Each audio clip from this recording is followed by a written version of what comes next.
नमस्कार, जोहार साथियों। आज इस वीडियो में हम किन-किन मुद्दे पे बातचीत करेंगे साथियों। उस क्रम में सर्वप्रथम बात करेंगे जेटेड वर्सेस सीटेड केस में जजमेंट कब तक आने की संभावना है और इससे संबंधित कानूनी प्रक्रिया क्या हो सकती है। द्वितीय जो हम आप लोगों से बात करेंगे साथियों आज कि आचार संहिता में सरकार नियुक्ति संबंधित कार्य क्या-क्या कर सकती है। तीसरी जो बात करेंगे, बहुत लोग चिंतित है, अगर सरकार बदल जाती है तो क्या सहायक आचार्य की नियुक्ति रद्द हो जाएगी या कोई भी एग्जामिनेशन अगर कंडक्ट होती है किसी भी सरकार में तो क्या वो नियुक्ति रद्द हो जाती है। चौथी जो हम आप लोगों से आज बातचीत करेंगे साथियों, रिस्पांस की से संबंधित हम और हमारी टीम क्या कार्य कर रही है या क्या कार्य करने की योजना बना सकती है। चौथी जो अंतिम जो बात करेंगे साथियों आप लोगों से आज 2012 शिक्षक नियुक्ति नियमावली में क्या कोई संभावना अब भी बची है या नहीं बची है। साथियों सर्वप्रथम हम लोग स्टार्ट करते हैं जेटेड वर्सेस सीटेड केस में जो अहम सुनवाई हुई थी 10 अगस्त को, 11 अगस्त को और 12 अगस्त को। साथियों आप लोग सभी लोग यूट्यूब पर देख चुके होंगे या सभी ग्रुपों में लिंक आप लोगों को प्रोवाइड किया गया था। जो भी लोग इंटरेस्टेड थे इसमें आप लोग सभी लोग देखे थे कि झारखंड के इतिहास में एक ऐसा मैटर जो लगातार 3 दिन तक माननीय सुप्रीम कोर्ट में हम लोगों की सुनवाई हुई। हम लोग जज साहब का भी आभार और प्रकट करते हैं कि लगातार हम लोगों के मैटर को प्राथमिकता देते हुए सरकार के साथ लगातार हम लोग मेंशन कर रहे थे। अगर सूची में आप लोगों को पता होगा कि आइटम नंबर कितना जाता था, कब कितना, अगर कोई भी आइटम नंबर में जब केस चल रही थी तो हम लोगों को जो मेंशनिंग करना होता है साथियों, एक मेंशनिंग भी हम लोग मिस नहीं किए। सरकार के साथ लगातार मेंशनिंग करते रहे साथियों। इसका एविडेंस आप लोगों के पास है साथियों। इस बात में हम और हमारी पूरी टीम लगातार प्रयासरत हैं। लेकिन साथियों आप लोगों को ये बता दें, अगर कोई भी जजमेंट अगर रिजर्व हो जाता है साथियों, तो रिजर्व जजमेंट आपको पता है कि ये पूरे हिंदुस्तान स्तर का ये मैटर है, तो बहुत इसमें लंबी जजमेंट लिखाई जाएगी साथियों। लगभग 70 से 80 पेज आने की संभावना है और ये जजमेंट एक रिपोर्टेबल जजमेंट होगा। रिपोर्टेबल जजमेंट का मतलब होता है इसके ये सर्वोच्च न्यायालय है साथियों, इसके बाद कोई दूसरा विकल्प नहीं रहता है। इसलिए एक एक चीज़ को बारीकी से देखी जाती है और बारीकी से लिखी जाती है साथियों। मैं आप लोगों को विश्वास दिलाता हूं कि संभवतः अभी हम लोगों का कोर्ट शायद 4 तारीख से सुप्रीम कोर्ट बंद हो जाएगी और 14 तारीख को सुप्रीम कोर्ट खुलेगी। यानी अक्टूबर में, इस अक्टूबर माह में हम लोगों को ऐसा उम्मीद या ईश्वर से हम लोग कामना करते हैं ऐसा कि अक्टूबर तक में हम लोगों का जजमेंट आ जाए, क्योंकि छुट्टी में जो भी जजमेंट है और जिस जज साहब के पास हम लोगों की केस सुनी जा रही थी, जेके महेश्वरी साहब के पास, हम लोगों से पहले 44 जजमेंट पेंडिंग थे उनके, 44 जजमेंट उनको और लिखने थे साथियों। उनमें से भी आप लोगों को पता है कि हमारे और हमारे टीम के द्वारा कोई कार्य अभी नहीं की जा सकती। इसमें कानूनी जो प्रक्रिया होती है साथियों, इसमें कानूनी प्रक्रिया आप इस तरह से इसको समझिए, हम लोग चाहे तो इसको मेंशनिंग कर सकते हैं, लेकिन साथियों मेंशनिंग अगर करना है तो इसके लिए सबसे प्रबल दावेदार जो होंगे या प्रबल जो व्यक्ति होंगे वो सरकार होंगे साथियों। आप लोगों को पता है कि जब इस रिजल्ट पे स्टे हटाना था तो लगातार प्रयासरत थी सरकार कि कैसे हम स्टे पे हटाएं। इसके लिए आपको पता है कि कपिल सिब्बल सर तक को उतार दिया गया। लेकिन अभी जब मेंशनिंग करने की ज़रूरत है साथियों, अगर हम लोग मेंशनिंग करने के लिए जाते हैं, पहले तो आप इतना कम दिनों में मेंशनिंग कर नहीं सकते हैं, और अगर हम लोग मेंशनिंग करने का प्रयास भी करते हैं साथियों, जो कानूनी प्रक्रिया है, तो आप लोगों को ये पता है कि परिमल कुमार के टीम के वजह से ही सुप्रीम कोर्ट में रिजल्ट पे स्टे लगाई गई है। जितने लोग हल्ला मचा रहे थे कि स्टे मांगने गए, परिमल कुमार जी का क्या होगा, स्टे नहीं मिला, ये नहीं मिला, आज आप लोगों को पता चल गया होगा कि स्टे जो हम लोग लेके आए थे सुप्रीम कोर्ट से 26 तारीख को, उसका क्या मतलब था। आज आप लोगों को पता चल गया होगा कि सुप्रीम कोर्ट में रिजल्ट पे जो स्टे लगाई गई उसका क्या तात्पर्य था। उस समय भी काफ़ी लोग फ़ोन कर रहे थे, नहीं रिजल्ट निकाल दिया जाएगा, ये कर दिया जाएगा, वो करे, तरह तरह की भ्रम फैलाई जा रही थी साथियों। उसी प्रकार से अगर परिमल कुमार मेंशन करके अगर जज साहब के समक्ष पुनः प्रस्तुत होने का काम करते हैं हम लोग, तो हम लोगों को कहेंगे आप लोगों को क्या दिक्कत है, क्या आपत्ति है। आप ही लोगों के लिए तो स्टे लगा के रखे हुए थे। जब तक जजमेंट नहीं आता तब तक आप लोगों के लिए आपके अधिकार और हक में किसी प्रकार से कोई कटौती नहीं हो, इसके लिए से आप लोगों को स्टे लगाया गया था। सीटेड पास बंधुओं की तरफ से ये चाहें तो वो लोग मेंशनिंग कर सकते हैं, सरकार के भी चाहे तो सबसे ज़्यादा में प्रबल दावेदार सरकार है, सरकार जाके मेंशनिंग कर सकती है। क्यों? क्योंकि सरकार के पास ये एक विकल्प है ये कहने के लिए कि राज्य में आचार संहिता लग जाएगी और आचार संहिता लग जाने के बाद हम किसी भी अभ्यर्थी को नियुक्ति पत्र नहीं दे पाएंगे। उस परिस्थिति में जो भी हम लोग चाह रहे हैं राज्य में शिक्षा व्यवस्था हम लोगों को दुरुस्त हो या अधिक से अधिक जो शिक्षकों की कमी है वो खत्म हो सके, इसके लिए वो एक चाहे तो छोटा सा प्रयास कर सकते हैं साथियों। लेकिन हम लोग अगर करने जाएंगे तो कहीं ना कहीं हम लोगों का ये प्रयास असफल होगा। इसलिए असफल होगा साथियों कि हमें क्या दिक्कत है, आप लोगों को फॉर्म भरा दिया गया, आप लोगों का जो एज है, जिस समय आपने फॉर्म भर लिया उस एज में किसी प्रकार की कोई समस्या नहीं है। हाँ, कुछ विलम्ब जरूर हो रही है। तो और दूसरी बात, जब किसी भी केस में स्टे मिला हुआ रहता है साथियों, वो केस प्राथमिकता में ही होती है। स्टे का मतलब ये जज साहब के दिमाग में जरूर रहता है साथियों कि क्यों स्टे मिला हुआ है, इसलिए इसमें हम लोगों को और आप लोगों को घबराने की कोई ज़रूरत नहीं है। और इसमें जो कानूनी प्रक्रिया वो चाहे तो सरकार या सीटेड पास बंधुओं की तरफ से हो सकता है, हम लोगों की तरफ से अभी कोई अप्रोच नहीं किया जा सकता है साथियों। हम लोगों को कम से कम अक्टूबर माह तक का इंतजार करना पड़ेगा। और जिस तरह से आशंका लगाई जा रही है कि इस बीच में मतलब कि आचार संहिता लग जाएगी। दूसरी जो सबसे महत्वपूर्ण बात थी साथियों, आचार संहिता अगर लग जाती है राज्य में तो सरकार नियुक्ति संबंधित कार्य क्या क्या कर सकती है, ये साथियों आप लोगों को जो भी हम बात आज कर रहे हैं बिल्कुल तथ्य पे बात करेंगे साथियों। अभी पूर्व में आप लोगों को पता होगा कि पीजीटी शिक्षकों की नियुक्ति हुई है राज्य में, और पीजीटी शिक्षकों की जब नियुक्ति हो रही थी उससे जस्ट पूर्व आप लोगों को पता है कि 18वीं लोकसभा की चुनाव हुई और पूरे हिंदुस्तान में 16 तारीख से आचार संहिता लगा दिया गया था साथियों। और उस बीच में हम लोगों का जो पीजीटी के जो पास बंधु हैं, हमारे बड़े भाई हैं, पीजीटी पास अभ्यर्थियों की नियुक्ति प्रक्रिया उसमें प्रारंभ थी। और सर्वप्रथम सबसे पहले आप लोगों को ये जानने की जरूरत है कि सहायक आचार्य की जो हम लोग रिजल्ट की प्रतीक्षा कर रहे हैं, सर्वप्रथम जो हम लोगों का निकलेगा, आप लोग इसको मोबाइल स्क्रीन पे देखिए कि आपको इस मोबाइल स्क्रीन पे दिखेगा जो पीजीटी पास अभ्यर्थियों ने सबसे पहले परीक्षा दिया। और परीक्षा देने के बाद जो सर्वप्रथम जो नोटिस आती है, उस नोटिस में साफ साफ लिखा हुआ है साथियों, इसी को कहते हैं डॉक्यूमेंट वेरिफिकेशन। सबसे प्रथम सर्वप्रथम आप लोगों की एक सूची निकलेगी, और ये सूची निकलने के बाद जैसे किसी में 1 गुना या 2 गुना लोगों को बुलाया जाता है या 1.5 गुना लोगों को बुलाया जाता है, सबसे बुला के आप लोगों की डॉक्यूमेंट वेरिफिकेशन होगी। और डॉक्यूमेंट वेरिफिकेशन होगी साथियों, इसकी प्रमाण क्या है, इसकी प्रमाण ये है साथियों, इधर आप इलेक्शन कमीशन का मोबाइल स्क्रीन पे देखने का काम कीजिए। इलेक्शन कमीशन की तरफ से आप आचार संहिता लगा दी जाती है राज्य में 18वीं लोकसभा की तरफ से। और आप उसके बाद दूसरी बात आप लोग इस बात को समझिए, जैसे ही आचार संहिता लग जाती है, लग जाने के बाद आप इधर देखिए, आप मोबाइल स्क्रीन पे फिर से देखने का काम किए, +2 जो पास अभ्यर्थी थे जिनका कि आप लोग जिसको रिजल्ट बोलते हैं, बल्कि वो रिजल्ट नहीं था सर्वप्रथम, वो सर्वप्रथम क्या थी, उनके लिए डॉक्यूमेंट वेरिफिकेशन का था। उनको बुलाया जाता है और आचार संहिता के समय में डॉक्यूमेंट वेरिफिकेशन उन लोगों की होती है। जब हम लोग जेएसएससी कार्यालय गए थे साथियों, इससे भी पूर्व में भी, तो उस समय भी इन सारी चीज़ों पे हम और हमारी पूरी टीम, आप लोग साक्ष्य के साथ देख सकते हैं, उस समय जाके हम लोग तमाम चीज़ों से करीबन 1 घंटा तक हमारी वार्ता हुई थी। 1 घंटा की वार्ता में इन तमाम चीज़ों को हम लोगों ने बातचीत किया था साथियों।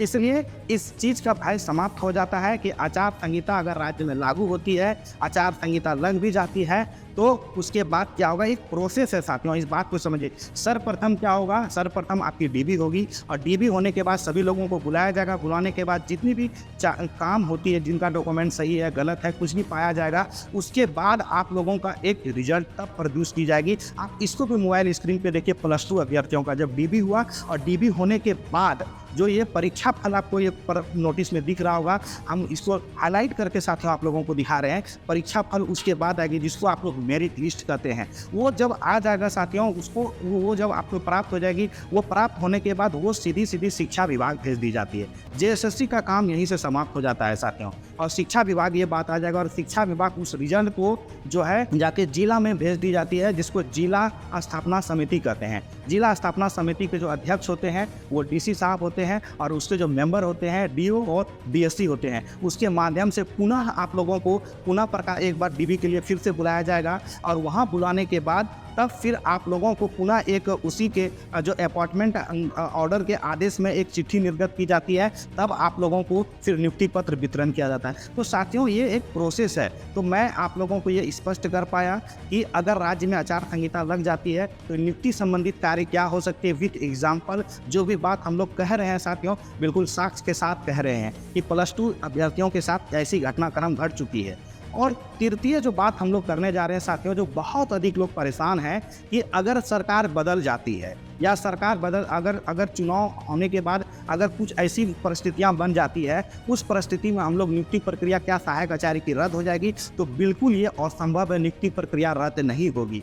इसकी भी साक्ष्य आप लोगों को हम बताने जा रहे हैं साथियों, इसको ध्यानपूर्वक आप लोग सुनिए। आप लोगों को पता होगा कि कई सारे डेटेड पास अभ्यर्थी भी पंचायत सचिव में नियुक्तियां प्राप्त की हैं। जिस समय पंचायत सचिव की एग्जामिनेशन हुई थी, पंचायत सचिव के अभ्यर्थियों के साथ कितनी नाइंसाफी हुई थी साथियों, क्योंकि बीजेपी की गवर्नमेंट में रघुवर दास की सरकार में पंचायत सचिव की एग्जामिनेशन होती है। आपको पता है रघुवर दास के सरकार में ही जेटेड 2016 का आयोजन भी हुआ था साथियों।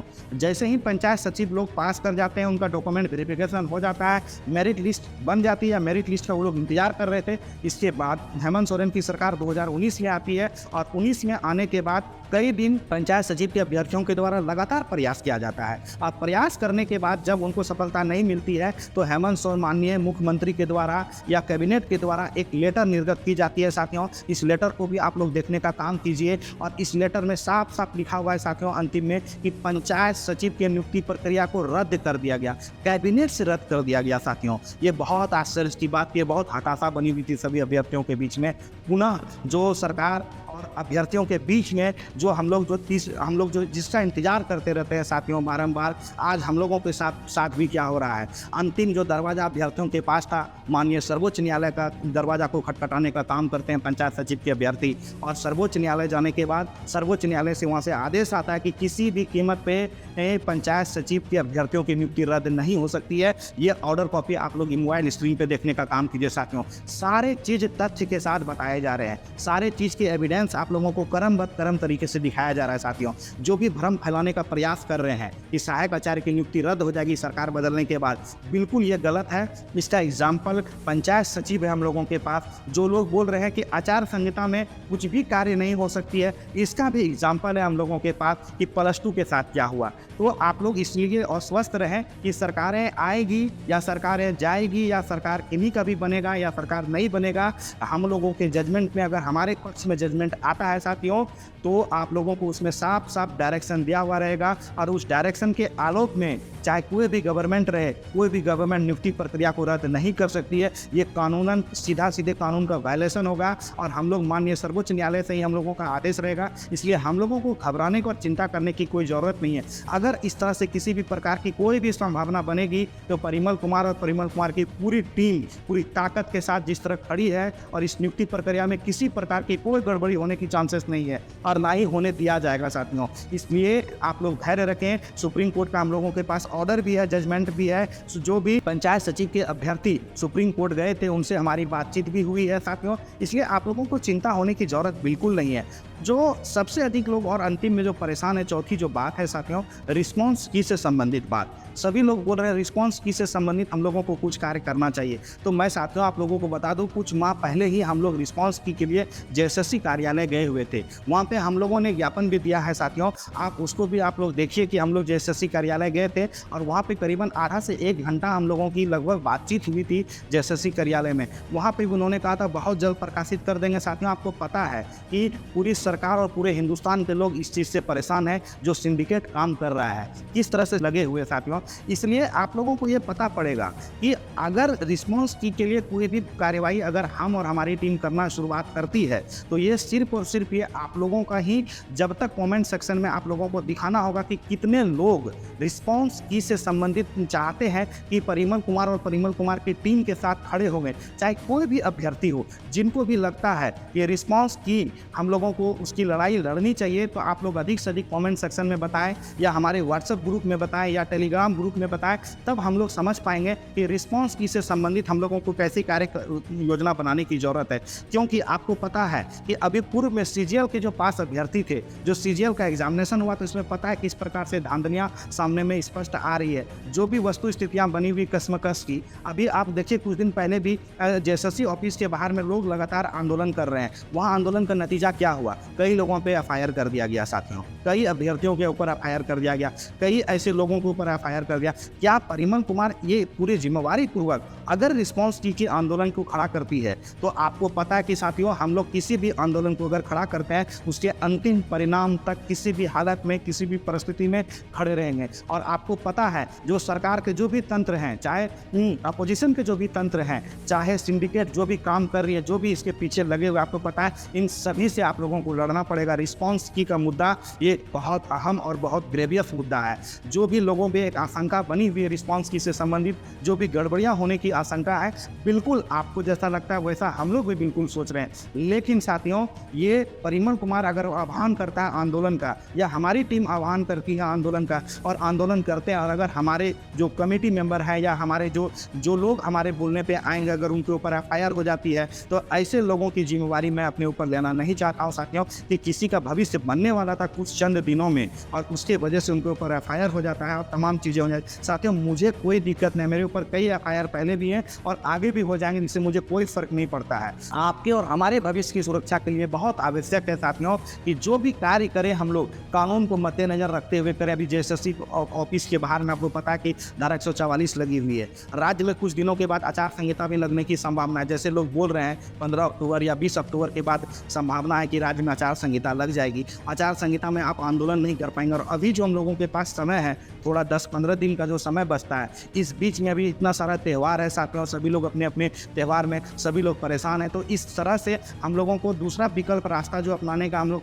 तैयार करेंगे साथियों। एक ट्विटर कैंपेनिंग चलाएंगे और ट्विटर कैंपेनिंग के माध्यम से हम लोग सोचेंगे कि रिस्पॉन्स की जो है जल्द से जल्द जारी करने की आवश्यकता है राज्य सरकार को।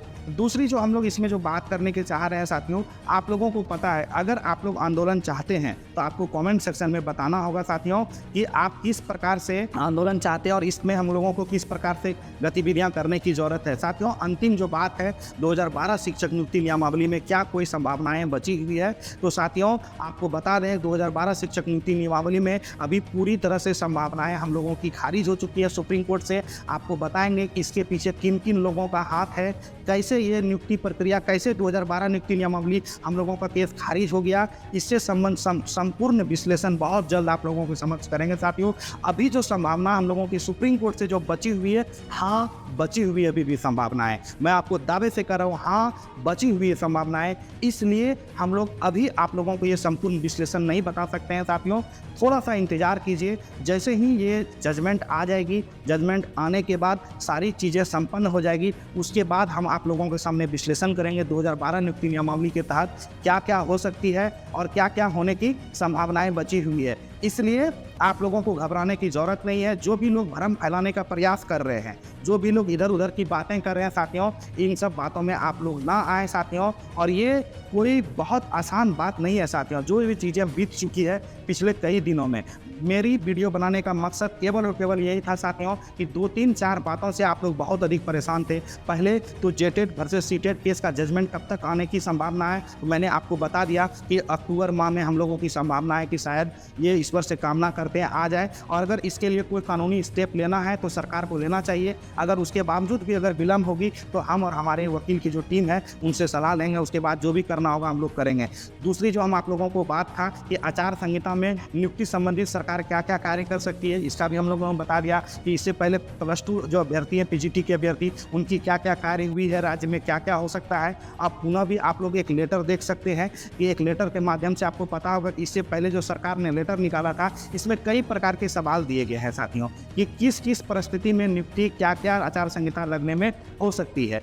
तृतीय जो बात थी कि अगर सरकार बदल जाएगी या किसी तरह की बातें हो जाएगी तो क्या हमारी नियुक्ति प्रक्रिया रद्द हो जाएगी, तो नहीं होगी रद्द। और किसी भी प्रकार की रद्द सरकार नहीं कर सकती है। सरकार चाह भी लोगी फिर भी रद्द नहीं कर सकती। इसके साक्ष्य, एविडेंस और जो जजमेंट होता है, ये सारे चीज़ें हमारे पास रिकॉर्ड में है। चौथी रिस्पॉन्स की से संबंधित बात हो चुकी है और पांचवी जो 2012 शिक्षक नियुक्ति नियमावली से संबंधित जो भी विश्लेषण करना है, बहुत जल्द आप लोगों के समक्ष विश्लेषण कर देंगे। हम इस वीडियो में चलते चलते साथियों आप लोगों को एक बात अंतिम में बोल के समाप्त करना चाहते हैं। गलतियाँ भी होगी और गलत भी समझा जाएगा साथियों। गलतियाँ भी होगी और गलत भी समझा जाएगा। यह ज़िंदगी है यार, यहाँ तारीफ़ें भी होगी और जलील भी किया जाएगा। इसलिए हम और हमारी पूरी टीम को नवरात्रा की बहुत हार्दिक हार्दिक शुभकामनाएँ। जो भी इस वीडियो को देख रहे हैं, हमारे तमाम सहपाठियों को, हमारे सीटेड भाई, +2 अभ्यर्थी, जो भी तमाम अभ्यर्थी इनको देख रहे हैं, सभी लोगों को दुर्गा पूजा की हार्दिक हार्दिक शुभकामनाएँ।